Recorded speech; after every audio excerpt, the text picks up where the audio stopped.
Dios les bendiga, mis amados hermanos. Quien les habla, su hermano en Cristo, Rubén Sánchez López, salvo por gracia y lavado con la sangre de Cristo. Esta vez, mis hermanos, vamos a empezar una serie de estudios de escuela dominical. La escuela dominical, mis hermanos, es la columna vertebral de la iglesia. Pues en la escuela dominical se aprende la doctrina. En este caso, en el caso nuestro, la doctrina sana, la doctrina santa, la doctrina preciosa de Cristo Jesús. Nuestra base fundamental es Cristo. Y creemos, como está en la Biblia, que Cristo Jesús sana y salva. Que Cristo Jesús vino a este mundo en forma humana. Un día murió por nuestros pecados y va a volver por nosotros. Ese es el fundamento básico de la doctrina. Pero vamos, sin más preámbulos, vamos a entrar al estudio de la palabra del Señor. Pero para esto, como siempre lo hacemos, ya sea en una predicación, ya sea en un estudio, en este caso es un estudio, siempre leemos un versículo sobre el cual vamos a hablar. Estamos hablando de la carta del apóstol Pablo a los Efesios, capítulo 2, versículo 13 al 22, pero vamos a leer nada más el versículo 13. Estoy leyendo la Biblia Reina Valera, revisión 1960, y dice así: en el nombre del Padre, del Hijo y del Espíritu Santo. Pero ahora, en Cristo Jesús, vosotros que en otro tiempo estabais lejos, habéis sido hechos cercanos por la sangre de Cristo. Padre, en el nombre de Cristo llegamos delante de ti, Señor. Mira, Señor, al otro lado del aparato reproductor, Señor, están mis hermanos. Señor, el único fin y propósito de estos estudios es enseñar, Señor, lo que está en tu palabra, lo que está en la Biblia. Dar lo que tú nos has dado a nosotros a través de los años. Y, Señor, esta es palabra sana, esta es palabra tuya. Y, Señor, que no salga de mis labios ninguna cosa mala, ninguna cosa que sea de hombres, sino que sea de Dios, que sea tuya, en el nombre de Cristo. Toca la vida de cada uno de mis hermanos, toca su mente, su corazón, Señor, su capacidad de entendimiento, para que esta lección, Señor, pueda encontrar una cabida de acuerdo a tu propósito en cada una de las vidas, en el nombre de Cristo. Amén. Mis hermanos, la iglesia cristiana tiene un origen, ¿verdad? Y de acuerdo a la historia, la palabra iglesia es una transliteración de la palabra griega ecclesia. Y según el léxico de Thayer, quiere decir una asamblea o congregación de personas, o sea, en el griego. 70 rabinos tienen la responsabilidad de traducir al Antiguo Testamento del hebreo al griego. En el Antiguo Testamento estamos hablando, ¿verdad? Pues en su día había ya muchos judíos que lo necesitaban. Todo el trabajo se iba realizando hasta que llegaron a la palabra hebrea Gahal, que se refiere a la asamblea de Israel o del pueblo adorando a Dios. Buscaron una palabra adecuada en el idioma griego. Era difícil la decisión. Por fin dieron con la palabra eclesia, que los griegos usaban para describir a la asamblea de ciudadanos libres que eran llamados afuera de la ciudad para tratar los asuntos del pueblo. Cada ciudad-estado tenía su propia eclesia. A esta asamblea no podían asistir las mujeres, los niños ni los esclavos, solamente los hombres libres. Los rabinos decidieron tomar aquella palabra que tenía un sentido político y la llenaron con un nuevo contenido religioso. Fue así como entró esta palabra años después a los escritos del Nuevo Testamento. El apóstol Pablo, en sus cartas a los Colosenses y Efesios, la utiliza 13 veces para referirse a la iglesia como un cuerpo espiritual. Esto es, a la totalidad del cuerpo de Cristo, o sea, la iglesia universal. Como quiera, la implicación es que la iglesia es la convocación de los ciudadanos del reino de Dios que han sido llamados de entre los habitantes del mundo y se congregan en comunión fraternal alrededor de Cristo y son dominados por Él para el cumplimiento de sus órdenes. Dios, a través de la historia, ha estado procesando la formación de un pueblo propio. Así, y para ello llamó a Abraham, a Moisés y a David, y les dio promesas firmes de que por medio de ellos llevaría a feliz realización su programa redentor. Como Israel rechazó cumplir con su cometido, Dios, por medio de Jesucristo, hace una ampliación ilimitada de su pueblo, incluyendo a los gentiles, o sea, nosotros. Los escritos del Nuevo Testamento, además de trazar las raíces de la iglesia desde el antiguo Israel, ubican a Jesucristo como el genuino y legítimo fundador de la iglesia. Mateo 16, versículo 18 y capítulo 18 y versículo 17 nos presenta a Cristo diciendo: y sobre esta roca edificaré mi iglesia, y refiriéndose a la iglesia como normativa. Dilo a la iglesia. Entre paréntesis, ha habido mucha discusión sobre estos dos versículos, hasta 17 posibles interpretaciones. A los autores de estos artículos en los que hemos basado nuestro estudio, les gusta la que hace énfasis sobre el adjetivo mi iglesia, pues la presenta en contraste con cualquier otra iglesia, o sea, está hablando Cristo Jesús.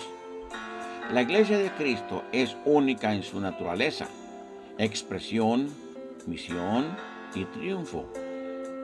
Si podemos leer con cuidado ahí en el libro de los Hechos, capítulo 4, versículo 1, la carta a los Efesios, capítulo 2, versículo 20, y la primera carta de Pedro, capítulo 2 y versículo 6. Espero no ir muy rápido, mis hermanos. Pero, por favor, vayan tomando nota y luego abren su Biblia y van leyendo de lo que estamos hablando ahí en la Biblia. Y si alguna pregunta, por favor, háblenme al teléfono o mándenme mensajes o emails o en fin, cualquier clase de comunicación. Yo estaré con mucho gusto dispuesto a contestarlos y a ahondar el estudio que estamos haciendo, ¿no? Pero la naturaleza de la iglesia, mis hermanos, si tomamos un estudio cuidadoso del Nuevo Testamento, nos conduce o nos conducirá a afirmar que una iglesia es una congregación de personas que han recibido a Jesucristo como su Salvador. Nada más, a Jesucristo. No estamos hablando de intermedios ni nada, santos o vírgenes o lo que sea. No. Es Cristo Jesús. Y se han sometido a su voluntad como Señor. Luego se han bautizado y se asocian voluntariamente. Nadie nos hace a fuerza, nos hizo fuerza que fuéramos parte de una iglesia. La iglesia es una organización porque tiene orden en su estructura. Si no, leamos ahí Efesios capítulo 4 y versículo 11 al 12. Pero también y sin duda, lo más relevante es que es un organismo vivo. Está compuesta por personas, usted y yo. y cada una de ellas desempeña como en un cuerpo una función. Toda la carta de Pablo a los Efesios es una exposición de las funciones de la iglesia como organismo vivo. La iglesia como cuerpo reconoce que Jesucristo es su cabeza y busca su voluntad antes de tomar decisiones. Cada creyente, en consecuencia, es responsable ante Jesucristo y es en esa relación que funciona dentro de la totalidad del cuerpo del Señor.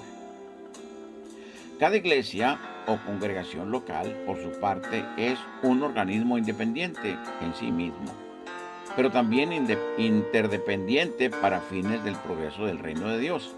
Así, la iglesia local se puede describir como una agencia del reino de Dios en la tierra. Ahora vamos a ver las funciones de la iglesia. Un estudio general del Nuevo Testamento y del libro de los Hechos en particular nos enseña que las funciones básicas de la iglesia son adoración a Dios, compañerismo entre la congregación de los redimidos, comunicación del mensaje de salvación por medio de Jesucristo, educación para el discipulado y servicio a otros. Estas son las funciones, mis hermanos, de la iglesia. Las funciones de la iglesia se van abriendo en círculos excéntricos. Surge de la relación con Cristo. Se va haciendo más grande el círculo. Luego a relaciones entre los miembros, a relaciones con la comunidad y en una apertura total al mundo. Si no, pues abran la Biblia allí en el Evangelio según San Marcos, capítulo 16 y versículo 15. Ahora vamos a los oficiales y las ordenanzas de la iglesia. Los oficiales, o los diáconos, en fin, como ustedes los llamen, los oficiales directamente nombrados en el Nuevo Testamento son pastor y diácono. La palabra pastor, obispo y anciano son descriptivas del ministerio de una misma persona.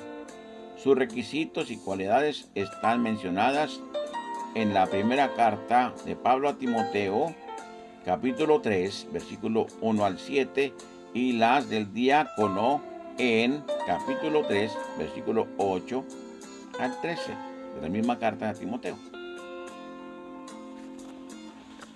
Luego, mis hermanos, una ordenanza es un mandato explícito. Cristo dio a la iglesia muchas ordenanzas. Hay dos que tienen especial significado. Una es la ordenanza del bautismo, que es una ordenanza confesional.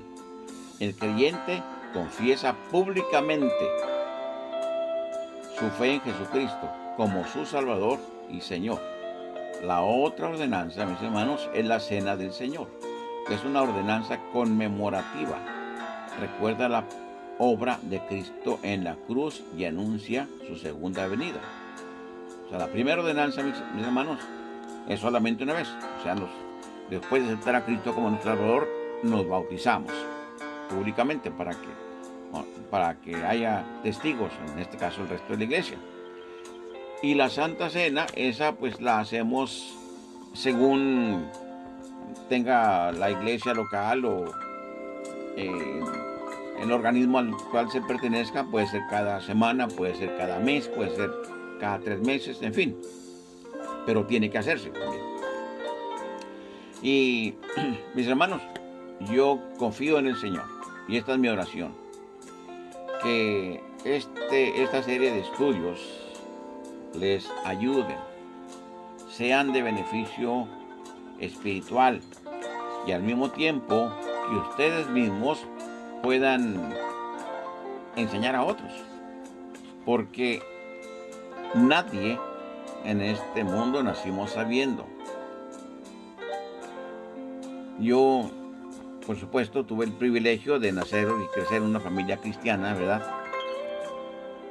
Entonces, desde muy niño, pues me llevaban a la iglesia, a la escuela dominical.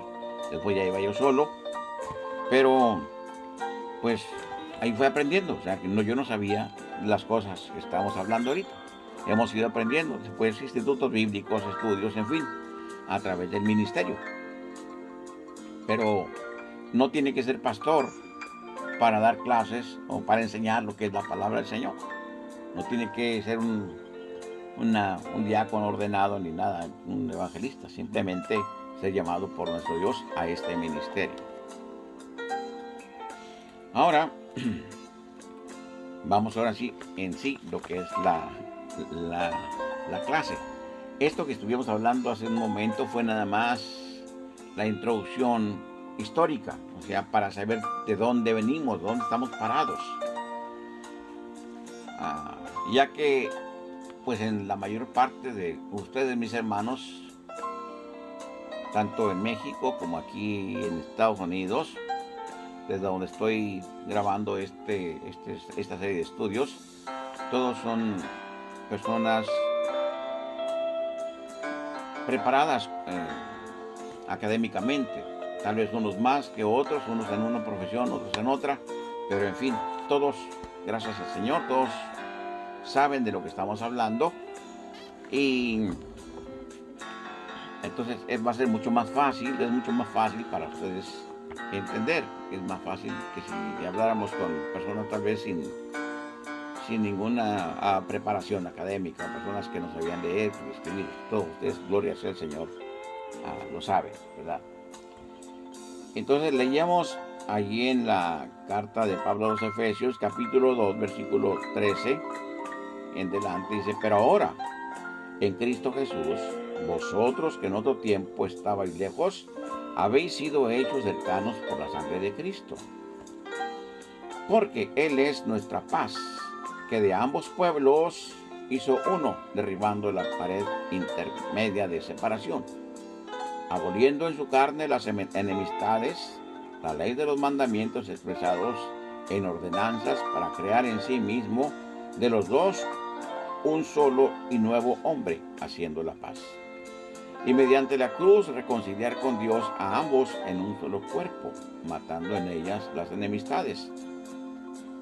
Y vino y anunció las buenas nuevas de paz a vosotros que estabais lejos y a los que estaban cerca, porque por medio de él, los unos y los otros, tenemos entrada por un mismo espíritu al Padre. Así que ya no sois extranjeros ni advenedizos, sino conciudadanos de los santos y miembros de la familia de Dios, edificados sobre el fundamento de los apóstoles y profetas, siendo la principal piedra del ángulo Jesucristo mismo, en quien todo el edificio, bien coordinado, va creciendo para ser un templo santo en el Señor, en quien vosotros también sois juntamente edificados para morada de Dios en el Espíritu. Aquí, mis hermanos, cuando está el Señor, nuestro Dios, hablando a través de Pablo, está hablando acerca de los gentiles, o sea, la gente que no somos hebreos, que no somos israelitas, y de los israelitas, aunque comúnmente se le llama a todos los hebreos judíos, pero realmente judíos son nada más un solo pueblo. Recordemos que la nación de Israel está compuesta por 12 pueblos, 12 naciones, o sea, todos eran hijos de Israel, todos ellos eran hermanos, ¿verdad? Y cada uno formó un pueblo, una nación, por así decirlo. Pero Cristo Jesús vino porque había una promesa de Dios hecha a Abraham para con sus descendientes. Pero cuando entra Cristo Jesús en escena y predica por 3 años, luego es muerto en la cruz del Calvario por nuestros pecados, a través de esa sangre que Él derramó ahí, es que ahora los judíos o los hebreos y los gentiles, nosotros somos un solo pueblo. Porque antes los israelitas o los hebreos o los judíos, como ustedes los quieran llamar, discriminaban al resto del mundo, a la gente que no era hebrea. Pero ahora, mis hermanos, A través de la sangre de Cristo todos somos llamados hijos de Dios. Siempre y cuando, por supuesto, nos arrepintamos de nuestros pecados y aceptemos a Cristo como nuestro Salvador. Y tan tiene necesidad de arrepentimiento un hebreo, un judío, un israelita, como usted lo quiera llamar, como también uno de nosotros, un gentil. Entonces espero, Señor, que vayamos todos entendiendo, vayamos todos al mismo paso.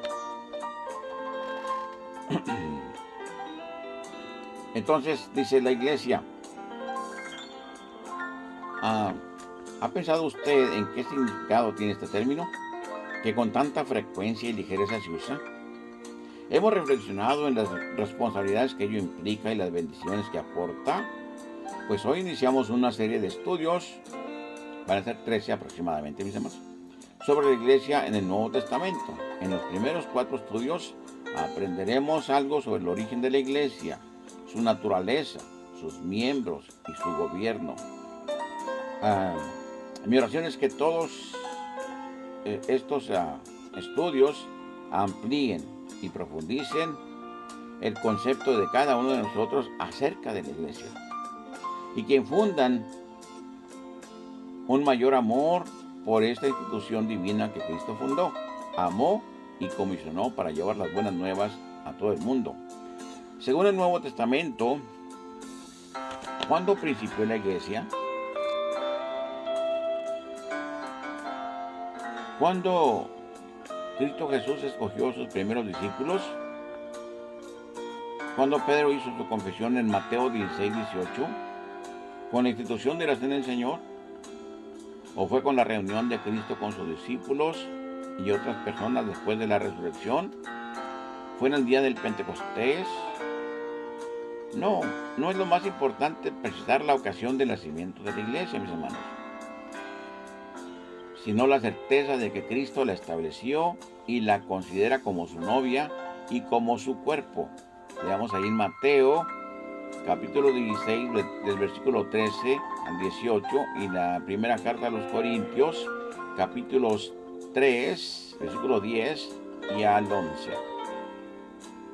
La palabra iglesia se usa en el Nuevo Testamento como unas 111 veces, aproximadamente, y la mayoría de ellas se refiere a una iglesia local. Una de estas iglesias fue la iglesia de Éfeso, y la carta que el apóstol Pablo les escribió nos servirá de base para este estudio hoy. En el primer versículo que leímos, dice cercanos por medio de Cristo, ¿verdad? Efesios capítulo 2, versículo 13 al 15, dice, unidad en la iglesia, es el tema central de la epístola de Efesios. Aquí se revela el gran misterio de la iglesia verdadera, que es el cuerpo de Cristo, y los creyentes son miembros de aquel cuerpo sagrado del cual Cristo es la cabeza. Entonces nosotros somos la iglesia y Cristo Jesús, nuestro Señor, es la cabeza nuestra. En la iglesia de Éfeso habían surgido problemas entre los judíos y los gentiles, provocando una división entre ellos en cuanto a la salvación. Pablo hace hincapié en que la salvación incluye a los gentiles que estaban lejos de Dios y que habían sido hechos cercanos por la sangre de Cristo. Él quita todas las barreras entre los judíos y los gentiles y los une en un solo cuerpo. Tanto los gentiles como los judíos son salvos de la misma manera, no por obras buenas, sino por su fe en Cristo. Ahí lo vemos en Efesios capítulo 2, versículo 8. Pablo apela a sus lectores para que se acuerden de lo que Dios ha hecho por ellos, librándolos de su condición perdida. Ahora están en Cristo, entrecomillado, ¿verdad? Y su situación es totalmente transformada. En el versículo 14, Pablo define con claridad el papel del Mesías, eliminando la distancia entre los judíos y los gentiles. Él no dice que Cristo produce o trae paz, sino que Él es nuestra paz. ¿Se fijan en esto? Cristo no produce la paz, Cristo Jesús es la paz. De esta notable afirmación, Pablo da 2 razones por las cuales Cristo es nuestra paz. Él ha eliminado lo que divide a los pueblos, la llama pared intermedia de separación, las enemistades y la ley de los mandamientos expresadas en ordenanzas. La razón resalta en estas palabras, para crear en sí mismo de los dos uno solo y nuevo hombre, haciendo la paz. En el mundo de hoy, y aún en nuestras iglesias, existen barreras que impiden esa paz. Hay barreras de prejuicios, de celos, de egoísmos, de racismo y de toda clase de pecados, destruyendo la paz y la unidad que debe prevalecer en la iglesia.